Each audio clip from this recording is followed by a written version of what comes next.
Welcome back to our channel where we unravel the mysteries of the silver screen and decode the messages hidden in the folds of cinematic storytelling.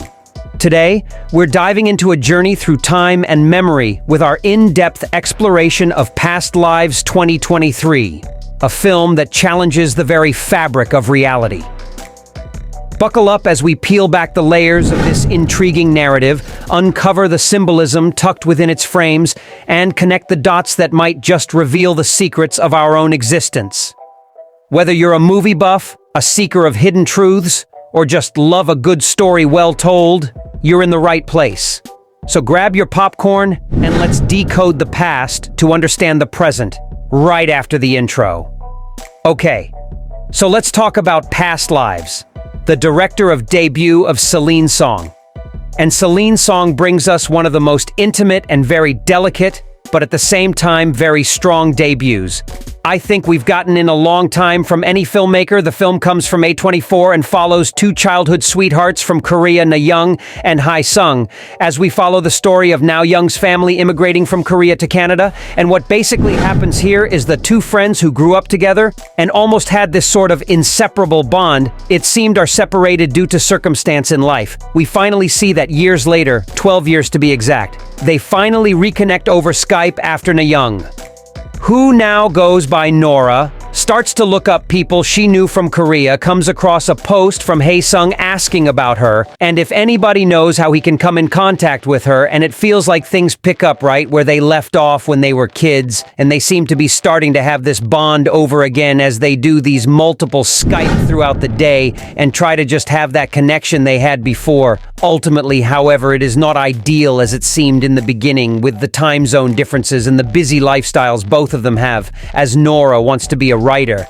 and we see that Hae Sung is trying to be an engineer, possibly moving to China, and we see that things just are starting to get a little bit too much for Nora, who says maybe they should take a break, and we see that Hae Sung is kind of not really wanting to do this. They had planned to see each other in maybe a year and a half, with Hae Sung going to New York and also with Nora possibly going over to Korea. But they say, let's take a little break. I'm doing this artist residency, and then we'll get back to it. This is what Norados Hae Sung is like, whatever. Let's do it. Ultimately, though, however, Nora meets her now husband at this artist residency, Arthur. And we see that Hae Sung meets somebody as well as he is going for his engineering degree 12 years later pass. And now Nora is married to Arthur. She's now a playwright. Arthur is an author. And we see that Hae Sung will be coming to New York to visit Nora, but he's saying it's just for vacation, and Arthur's like, he's coming to visit you, obviously. So it's kind of bothering our certain way, but Nora says that Arthur has nothing to worry about, and we see that when they have their first meeting, Hae Sung and Nora, it feels like nothing has changed for them from that previous Skype call or when they were young kids, and we see that Hae Sung has definitely these feelings for Nora and these feelings of regret and what if, like wonder, and he was really starting to feel this, especially knowing that Nora married and all of that, and he just wonders what would have happened if they hadn't taken that break, if he had come to visit sooner, all of that. And we see that Nora is starting to think about this as well, and also talks to Arthur about her feelings with Hae Sung being a Korean American now. And Hae Sung, of course, just being Korean, there is this sort of cultural difference with values and all of that. And it's starting to sort of make her wonder about her own experience as an immigrant here. The next day before Hae Sung leaves, Arthur, Nora, and Hae Sung all go out to dinner, they go have drinks, and this is where things start to really unravel about what the feelings for Nora and his son really are between each other, as Hae Sung talks about past lives, and Inyeon is something we have been talking about throughout the whole movie, about destiny and faith between strangers, that maybe in past lives they were something else. And in this life, maybe it's just a stranger you see out in the street, somebody that you meet only once and you never see again, but they are sort of interconnected to you in the larger scale of the universe.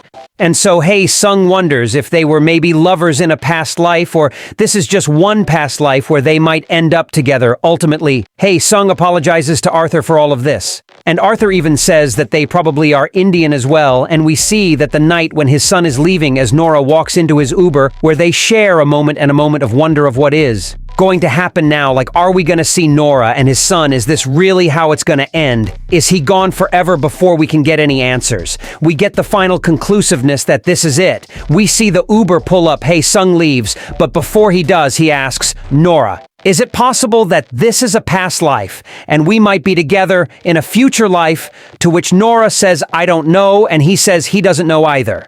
We see Nora go back to Arthur, and we see her immediately break down and cry, as we see Hae Sung as well leave back to Korea.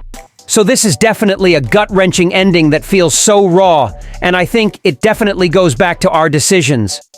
Always have many what-ifs and past lives attached to them as well. Because this movie really explores mourning for those scenarios of what could have been in the case of Nora. And Hae Sung, there are several choices that were definitely out of their control, that led them to this final moment we see in the film, the move to Canada from Korea. From her family was a big one because, of course, that was where it ultimately separated him at first, and also Nora and the artist residency, and Hae Sung and pursuing his engineering degree. Both of those things separated them a little bit more for those extra 12 years as well, because during this residency, that is when Nora met Arthur, and during this time, pursuing his engineering degree does when Hae Sung met his girlfriend as well. So all of these factors sort of kept pushing them away from one another. We had just heard Nora and Hae Sung talk about visiting each other a year later, back before they took the residency and pursuing a degree. But of course, that year later turned into 12 years until they would finally meet for the first time in 24 years. And I think that always is a thing with past lives, was that it asked, what did those changes really do though? However, did it make them fuel this spawn closer to them when they finally meet again, or was this ultimately what separated them from never being together? And I think that final part in that moment in past lives is so heartbreaking, because it's that final moment that you see that they both long for each other, but they realize that they've made choices for their lives that will definitely impede. That Nora talks to Arthur also about the cultural and value differences both of them have. And I think that's definitely something that we see a lot in an immigrant as well. And anybody who is a child of an immigrant or immigrant themselves, is you feel this sort of disconnect between both cultures that you are in. That this is also not just a love story in the way that the movie is being projected, but also can be seen as an immigrant story about coping with being an immigrant and also trying to assimilate, but at the same time not feeling one way or the other about both cultures. Nora says this to Arthur, that she feels less Korean when she is around Hae Sung, because he has these very Korean values, these very Korean roots. And herself, she may have grown up there as a child, but most of her life has been spent out of Korea, so she definitely feels this sort of disconnect to some of the things that Hae Sung talks about, especially when it comes to, I think, marriage, love, values, and all of that. They are vastly different in how they view the world, and they think that definitely is something that she kind of feels a little saddened about that. Her values are more, I would say, Western than they are Eastern compared to her family or to Hae Sung. And so I think that's definitely an interesting aspect that the film does explore as well. Besides the love story, I think Indian is a very interesting thing as well, because it is not just an idea that is, as Nora says, a way to sort of connect with people you just met, but also maybe just be a way for her and Hae Sung to cope with the idea that they won't have this love in this life together that goes beyond just his friendship, but maybe in another life they might. So it's sort of a coping for both of them in a way to see this way of thinking that Indian means that they may be together in another life, and it's not going to happen in this one. And I thought the idea for this movie as well, it's interesting to note that Celine Song says that the idea came to her during a real-life meet-up at a bar she had with a childhood crush of hers and her now husband.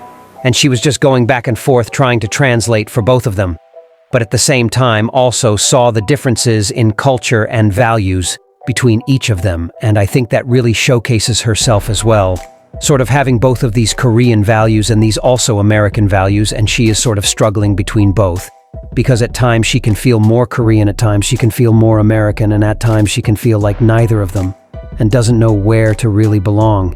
And like I said, a lot of immigrants struggle, I think, with that, with also trying to just assimilate somewhere. But overall, I think the most heartbreaking thing about this is the idea that we choose our decisions and we don't know at the time whether they are the right decisions or not. And would that hurt them to think about it that way as well? And I think that's something that Nora sees as well with Arthur, because hey, Sung is such an important part for her life that she just can't let go of that.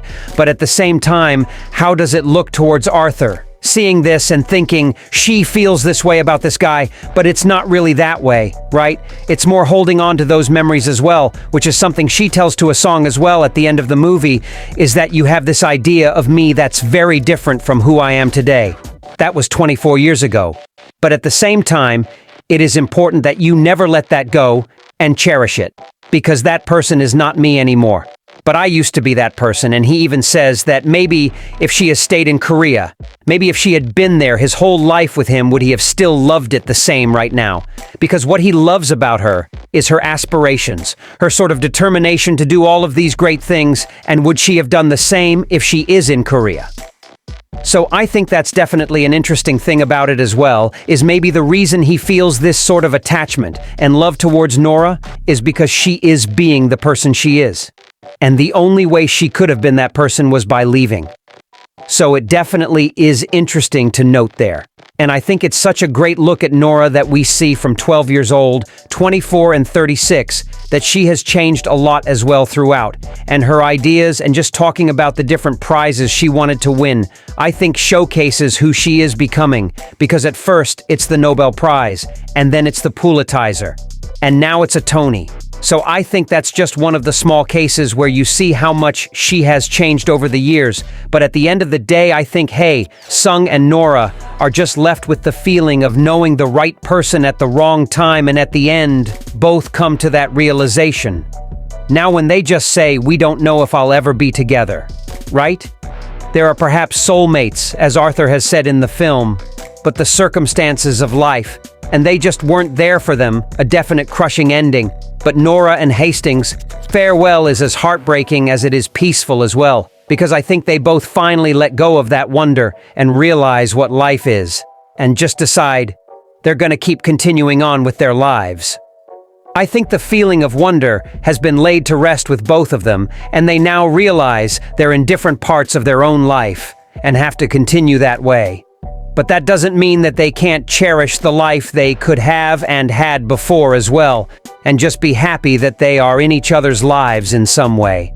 And who knows, maybe in another life things could be different. But if you're stuck in a wonder, and there we have it, folks.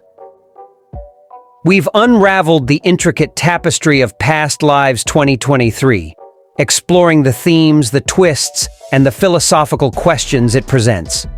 Whether you believe in past lives or not, this movie certainly gives us a lot to think about and discuss. If you've enjoyed this journey through time and memory, please consider giving this video a thumbs up and subscribing for more deep dives into the movies that make us dream and wonder. Don't forget to hit the bell icon so you won't miss out on any upcoming content.